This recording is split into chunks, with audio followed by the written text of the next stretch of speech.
غرفة التفتيش فايدتها ان هي بتجمع لي طبعا مواسير الصرف بتاعة المبنى بتاعي ومنها على المطبخ العمومي.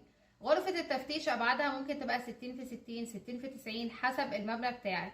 بنعملها من مباني اللي هو يعني طوب اسمنتي علشان يستحمل الرطوبة، وبنصب خرسانة عادي جدا ويبقى الطوبة يعني 25 طوبة كاملة.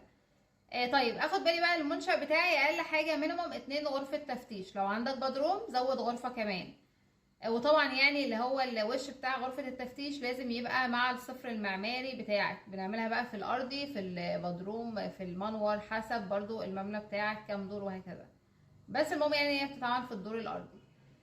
ناخد بالنا بقى من ايه، ان انا دلوقتي غرفة التفتيش بعملها عند اي كسرة او انحناء في المبنى. يعني انت دلوقتي خط المواسير ماشي، اول ما هيبقى يحود اللي هو بقى زاوية 90 وهكذا لازم تعمل غرفة تفتيش عند الالتقاء ده، علشان كمان من اللي هو الفوائد او وظيفتها ان هي بتبقى سهولة للسدد. يعني لو حصل حاجة اقدر انا اعمل الطبة بتاعتي واكشف عن السدد بتاعي.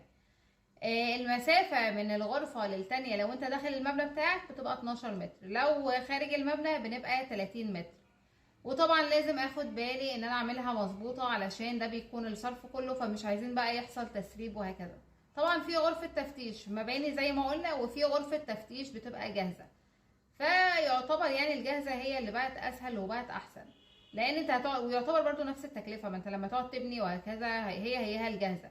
الجاهزة من مميزاتها كمان ان انت دلوقتي طبعا بيبقى عليها غطا، فالغطا ده محكم مش هيدخل بقى حشرات وكده وفئران ومش عارفة ايه. وكمان ان انا الارضية بتاعتها بتبقى ناعمة، فمش هتبقى عرضة ان يحصل لي رواسب.